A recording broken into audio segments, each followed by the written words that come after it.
सम्मान्य केंद्र मंत्री धर्मेंद्र प्रधान महोदय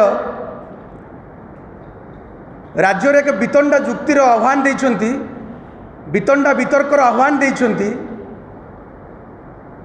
एबे आपनक माध्यम रे हमें प्रश्न करिया पई चाहूँ जे वितंडा वितर्कर कौन आवश्यकता पड़ेला। रेवेन्सा विश्वविद्यालय जहाँकि समस्त रेवेन्सा अभियान केवल नुहे राज्यर अगणित शिक्षाविद युवपीढ़ी छात्र मानकर भावावेग सहित जड़ित अच्छी। अन्य एक प्रसंग कहा ना रे नामित होईची से द्वितीय वितर्क। एबे प्रश्न होची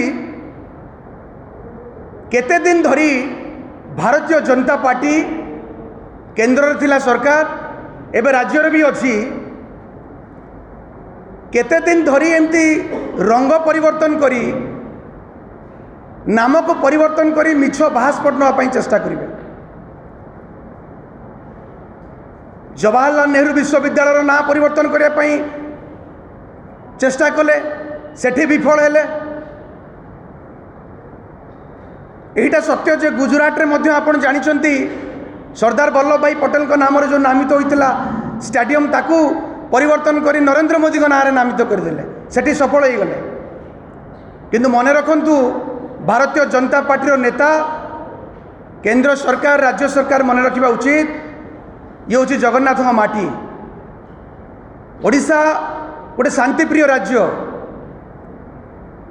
किंतु ओडियावासी ओडिशार युवक मान सहित ओडिशार छात्र छात्री मान भविष्य सहित तांको भावावेग सहित जदि खेल खेलिया चेष्टा करती ता परिणाम भयंकर हम। आपण जानी रखिबा दरकार वितर्क आपण आह्वान करिसेंती रेवेन्सा विश्वविद्यालय नाम रे परिवर्तन हवा दरकार। एबे आमे आज प्रश्न करुचु आपण माध्यम रे जदि केंद्र मंत्री यही वितर्क आह्वान दे थांते बोध आमे समस्त स्वागत करि थांते जे देश रे छात्र छात्री मानक भविष्य नहीं खेल खेला गई। NEET UGC NET paper leak होईची, नरेंद्र मोदी सरकार बिकेम पेपर लीक सरकार। शेष विषय रे केबे वितर्क आह्वान करेंगे। जदि केंद्र मंत्री से वितर्क पई राज्यवासी को युवपीढ़ी को आह्वान करितांते बोध हुए से वितर्क रे से किछि निर्यास पाई थांते जे पेपर लीक सरकार केते युवक युवती मानक भविष्य सहित खेल खेली। जदि केंद्र मंत्री ए वितर्क करिथांते ए वितर्क आह्वान दे थांते जे देशर स्वाधीनता परे 45 वर्षर रेकर्ड ब्रेक करिछि बेरोजगारी दर। समग्र देश रे बेरोजगार हुए बढ़ी चली, निजुक्तिर सुजोग नहीं। किभଳି भाव निजुक्ति सुजोग तैयारी करा जाय परिबो। केंद्र सरकार हुंतु एबे राज्यर मध्य भारतीय जनता पार्टी सरकार आसीछि, 3 मासर ऊर्ध्व समय बीतिलानी। जदि से विषय वितर्क आह्वान दे थांते बोध हुए राज्यवासी एवं आम भली जो माने रेवेन्सा अभियान अच्छु युवक माने समस्त वितर्क भाग नहीं थांते। एथुर केते निर्यास मध्य केंद्र सरकार बा केंद्र शिक्षा मंत्री धर्मेंद्र प्रधान महोदय बोधे पाई पारि थांते। ताहा नकरी जेभଳି भावे देशर इतिहास परिवर्तन करिया पई चेष्टा करुछंती, वितंडा वितर्क आह्वान दउछंती। प्रश्न करिछंती के केंद्र मंत्री जे टी रेवेन्सांकर कौन अवदान थिला ते तांको नाम रे विश्वविद्यालय नामकरण हवा उचित ना नहीं प्रश्न करिछंती। अन्य एक प्रसंग मध्य आज मु आपनक माध्यम रे पचारिया पई प्रश्न उठुची हठात गोटे असमय रे एपली गोटे अप्रसंगर कथा काहे की उठिला। रेवेन्सा आजिर नुआ जिनस नुहे 1868 मसीह रे स्थापित एक आंतर्जातिक ख्याति संपन्न महाविद्यालय। तो सेते आज 156 वर्ष हो गलानी, कारण वर्तमान आपको ना बदलवार आवश्यकता काहे की पड़िला, कौन एमती नेसेसिटी आसिला कि। प्रकृत कथा होची वर्तमान राज्यर अनेक प्रसंग रही जो केवल ध्यान हटाइवाई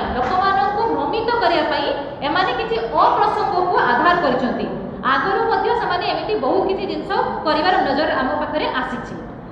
ଦେଖନ୍ତୁ ଆମେ ମାନେ ଗୋଟେ କଥା ବୁଝିପାରୁନୁ ଯେ ଏମିତି ନା ବଦଳେଇ ଦେଲେ ତାଙ୍କୁ ଲାଭ କ'ଣ ମିଳିବ। ଯଦି ନା ବଦଳେଇ ଦେଲେ ସବୁ କିଛି ହେଇଯାଉଥାନ୍ତା ତାହେଲେ ତ ଦେଶ ରାଜ୍ୟର ଆପେ ଆପେ ଉନ୍ନତି ହେଇଯାଉଥାନ୍ତା। କୁତୁବ ମିନାର, ତାଜମହଲ, ଭିକ୍ଟୋରିଆ ମେମୋରିଆଲ, ତାହେଲେ ଏସବୁ ଜିନିଷର ମଧ୍ୟ ନା ବଦଳେଇ ଦିଆଯାଉ। କ'ଣ ସେଟା ସବୁ ତ ବ୍ରିଟିଶ ଅମଳରେ ହେଇଥିଲା, ମୋଗଲ ମାନେ ବି ବନେଇଥିଲେ, ତେଣୁ ସବୁ ଜିନିଷର ଆମେ ନା ବଦଳେଇ ଦେବା, ଦରକାର ପଡ଼ିଲେ ସବୁ ଜିନିଷକୁ ଭାଙ୍ଗି ମଧ୍ୟ ଦେବା। ବର୍ତ୍ତମାନ କ'ଣ ସେସବୁ ଜିନିଷର ସମୟ ଆସିଛି କି?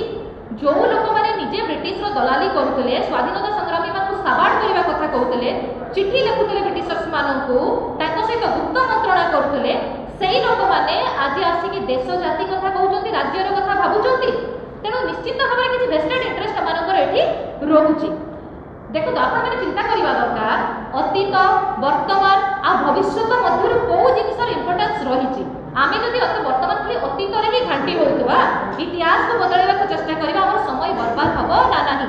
ଗୋଟେ ନିର୍ବାଚିତ ସରକାର ପାଖରେ କେତେ ସମୟ ଥାଏ? 365 × 5 ବର୍ଷ, 1825 ଦିନ ଥାଏ। ତା ମଧ୍ୟରେ ଅନେକ ସମସ୍ୟା ଥାଏ, କିଛି ଦିନ ତା ମଧ୍ୟରୁ କମି ମଧ୍ୟ ଯାଇଥାଏ। ତେଣୁ ଏତେ ସ୍ୱଳ୍ପ ସମୟ ମଧ୍ୟରେ ଏତେ କୋଟି କୋଟି ଲୋକଙ୍କର ସମସ୍ୟାର ସମାଧାନ କରିବା ନା ଆମେ ସେଇ ଇତିହାସ, କେଉଁ ଇତିହାସ କ'ଣ ଥିଲା ତାକୁ ବର୍ତ୍ତମାନ ଖଙ୍ଗାଳି ବସିବା। ରେଭେନ୍ସା ସାହେବ କ'ଣ କରିଥିଲେ କ'ଣ ନାହିଁ ସେଟା ବର୍ତ୍ତମାନ ନୁହେଁ, ଇଏ ହେଉଛି ଆମର ଭାବାବେଗ ସହିତ ଜଡ଼ିତ ଗୋଟେ ଜିନିଷ। ରେଭେନ୍ସା ଗୋଟେ ଗୌରବ। ସେ ଯେଉଁ ରେଭେନ୍ସା ସାହେବ ତାକୁ କରିଥିଲେ, ଯଦି ସିଏ ଏତେ ବିରୋଧୀ ଥିଲେ, ଆମେ ସେ ଭିତରକୁ ଡିଟେଲ୍ସରେ ଯାଉନୁ, ତାହେଲେ ସେ ଓଡ଼ିଶାରେ ଲୋକଙ୍କର ଶିକ୍ଷାର ପ୍ରସାର ପାଇଁ ତ କିଛି ଗୋଟେ କରିଥିଲେ, ତାକୁ ମଧ୍ୟ ତ ସମ୍ମାନ ଜଣାଯିବା ଦରକାର ନା। ମୟୂରଭଞ୍ଜ ମହାରାଜ ସେତେବେଳେ ତତ୍କାଳୀନ ସମୟରେ 10 ବର୍ଷ ପରେ, ରେଭେନ୍ସା ତିଆରି ହେବାର 10 ବର୍ଷ ପରେ ପ୍ରସ୍ତାବିତ ଇଏ ଦେଇଥିଲେ ଯେ ତାକୁ ରେଭେନ୍ସା ସାହେବଙ୍କ ନାଁରେ ନାମିତ କରାଯାଉ। ତ ସେଥିପାଇଁ ସେ ଜିନିଷ ହେଇଥିଲା। ଏଥିରେ ଓଡ଼ିଆ ଅସ୍ମିତା ବାଧାପ୍ରାପ୍ତ ହେଲା କେଉଁଠି? ତେଣୁ ଆପଣମାନେ ସମସ୍ତେ ନିଶ୍ଚିତ ଭାବରେ ଜାଣିବା ଦରକାର, ଯେଉଁମାନେ ପ୍ରଶ୍ନ ଉଠାଉଛନ୍ତି ଯେ ୟା ଉପରେ ଯୁକ୍ତି ହେବା ଦରକାର କି ନାହିଁ, ନିଶ୍ଚିତ ଭାବରେ ମୁଁ କହିବି ଏଇଟା କେବଳ ବିଭିନ୍ନ ପ୍ରସଙ୍ଗରୁ ବର୍ତ୍ତମାନ ଧ୍ୟାନ ହଟାଇବା ପାଇଁ ୟାକୁ କରାହେଇଛି। ଗଣମାଧ୍ୟମ, ସାମାଜିକ ଗଣମାଧ୍ୟମ ୟା ଭିତରେ ରହିଯାଉ, ଲୁକାୟିତ ହେଇକି ସବୁ ଅଲଗା ଜିନିଷ ରହିଯାଉ, ଆଉ ଆମେ ଏମିତି ଆରାମସେ ନିଜ ମନମାନି କରିଯିବା। ଏଇ ଏବେ ଯେଉଁ ଜବତ ହେଇଥିଲା 87 କେଜି ସୁନା, ଆପଣମାନେ ବର୍ତ୍ତମାନ ଦେଖୁଛନ୍ତି ସେମାନେ କ'ଣ କହୁଛନ୍ତି? 30 କେଜି ସୁନା ଧରା ପଡ଼ିଛି, କୁଆଡ଼େ ଗଲା ସେ ସବୁ ସୁନା? ଲୋକ ପ୍ରଶ୍ନ କରୁଛନ୍ତି। ସେଇ ପ୍ରଶ୍ନରୁ ଧ୍ୟାନ ହଟାଇବା ପାଇଁ ଇଏ କରାହେଇଛି। ସୁଭଦ୍ରା ଯୋଜନାରେ ସରକାର ବିଫଳ ହେଲେ, ସୁଭଦ୍ରା ଯୋଜନା ବର୍ତ୍ତମାନ ଆରମ୍ଭ ହୋଇଛି, ତାକୁ ନେଇକି ପୁଣି ପ୍ରଶ୍ନ ଉଠିବ, ତେଣୁ ତା ଉପରୁ ଧ୍ୟାନ ଉଠାଇବା ପାଇଁ ସବୁ କାମ କରାହେଇଛି। ବାର୍ଦ୍ଧକ୍ୟ ଭତ୍ତା ପାଇଁ ଲୋକ ସ୍ୱର ଉତ୍ତୋଳନ କରୁଛନ୍ତି, ତା ଉପରୁ ଧ୍ୟାନ ଉଠାଇବା ପାଇଁ ଏସବୁ ପ୍ରସଙ୍ଗ କରାହେଇଛି। ତେଣୁ ଶିକ୍ଷାମନ୍ତ୍ରୀ, ଯେଉଁ ଶିକ୍ଷାମନ୍ତ୍ରୀ ନିଜେ ଶିକ୍ଷାର ବିକାଶ ପାଇଁ ଚେଷ୍ଟା କରିବା ଦରକାର, ଶିକ୍ଷାନୀତି କେତେ କାମ ହେଲା, କେତେ ଦୂର କାମ ହେଇପାରିବ ତା ଉପରେ ଚିନ୍ତା କରିବା ଦରକାର। ଦେଶର କୋଟି କୋଟି, ରାଜ୍ୟର ଆମର କୋଟି କୋଟି ଯୁବକ କେମିତି ସେମାନେ ଶିକ୍ଷା ପାଇବେ, ଭଲ ଶିକ୍ଷା ପାଇବେ, ଲକ୍ଷ ଲକ୍ଷ ଯୁବକ କେମିତି ଶିକ୍ଷା ପାଇବେ, ଚାକିରି ପାଇବେ, ସେ ବିଷୟରେ ଚିନ୍ତା ନ କରିକି ବର୍ତ୍ତମାନ ଆମେ ନାଁ ବଦଳାଇବା ରାଜନୀତି କରୁଛୁ। ଆଜ୍ଞା ଏ ରଙ୍ଗ ବଦଳେଇ, ନାଁ ବଦଳେଇ କ'ଣ ଆମ ରାଜ୍ୟର ଭବିଷ୍ୟତ ଉଜ୍ଜଳ ହେଇଯିବ କି? ହେମନ୍ତ ବିଶ୍ୱ ଶର୍ମା ଆସିକି କହିଲେ ଓଡ଼ିଶାକୁ ନମ୍ବର 1 କରିବା, ଯୋଗୀ କହିଲେ ଓଡ଼ିଶାକୁ ନମ୍ବର 1 କରିବା, ତେବେ ସେମାନେ ବର୍ତ୍ତମାନ ଆସନ୍ତୁ। ଏବେ ନୂଆ ଆମ ଓଡ଼ିଶାର ଯେଉଁ ନୂଆ ହେମନ୍ତ ବିଶ୍ୱ ଶର୍ମା ସାଜିଛନ୍ତି ଆମର ଶିକ୍ଷାମନ୍ତ୍ରୀ, ସେ କେବଳ ଯାବତୀୟ ବିଭାଗୀୟ ପ୍ରସଙ୍ଗକୁ ଆଖି ଆଗକୁ ଆମର ଟାଣି ଆଣୁଛନ୍ତି। ତେଣୁ ଆପଣମାନେ ନିଶ୍ଚିତ ଭାବରେ ଏଇ ପ୍ରସଙ୍ଗକୁ ଉଠେଇବା ଦରକାର ଯେ ଗୋଟେ ଅପ୍ରସଙ୍ଗକୁ କାହିଁକି ପ୍ରସଙ୍ଗ କରାଉଛି, କାହିଁକି ବୁଦ୍ଧିଜୀବୀ ମାନେ ୟା ଉପରେ ବିତର୍କ କରିବେ। ସେ କେଉଁ ବୁଦ୍ଧିଜୀବୀ ମାନଙ୍କୁ ଆହ୍ୱାନ ଦେଇଛନ୍ତି? ତାଙ୍କ ବିଜେପି କର୍ମକର୍ତ୍ତାମାନଙ୍କୁ ନା ଆର୍ଏସ୍ଏସ୍ରେ ଥିବା ଯେଉଁମାନଙ୍କୁ ସେମାନେ ବୁଦ୍ଧିଜୀବୀ ମାନୁଛନ୍ତି ସେମାନଙ୍କୁ? ଆପଣ ଦେଖନ୍ତୁ କାଲି ପାଖରୁ ଆଜି ପର୍ଯ୍ୟନ୍ତ ଆପଣ ସୋସିଆଲ ମିଡ଼ିଆକୁ ଯାଇକି ଦେଖନ୍ତୁ ଲୋକମାନେ କେଉଁ ଭାବରେ ସେଇ ଜିନିଷକୁ ବିରୋଧ କରୁଛନ୍ତି। ତେଣୁ ସରକାରଙ୍କୁ ଆମେ ଅନୁରୋଧ କରିବୁ ଦୟାକରିକି ଏସବୁ ଜିନିଷ କରିବା ଅପେକ୍ଷା ଯେଉଁ ଜିନିଷ ଆମ ରାଜ୍ୟ ପାଇଁ ସହାୟକ ହେବ, ସ୍ୱଳ୍ପ ସମୟ ଭିତରେ କେମିତି ଓଡ଼ିଶାର ବିକାଶ ହେଇପାରିବ, ମାଳ ମାଳ ଯୋଜନା ପଡ଼ି ରହିଛି, ତାକୁ କେମିତି ଆଗେଇ ନେଇପାରିବା, ତାକୁ କେମିତି ଆମେ ସମାପ୍ତ କରିବା, ସେ ଉପରେ ଧ୍ୟାନ ଦିଅନ୍ତୁ। ଅଯଥା ଲୋକମାନଙ୍କର ଭାବାବେଗ ସହିତ ଖେଳନ୍ତୁ ନାହିଁ, ଯେଉଁ ଜିନିଷ ଦରକାର ତାହାକୁ କରନ୍ତୁ। ଆଉ ଇତିହାସ ବଦଳାଇବାକୁ ଯଦି ତାଙ୍କର ଏତେ ଇଚ୍ଛା, ତାହେଲେ ସେମାନେ ଆଗେ ଟିକେ ଇତିହାସକୁ ପଢ଼ନ୍ତୁ, ଇତିହାସ ବିଷୟରେ ଜାଣନ୍ତୁ, ଆଉ ଲୋକଙ୍କୁ ବୋକା ବନେଇକି ଭ୍ରମିତ କରିବାକୁ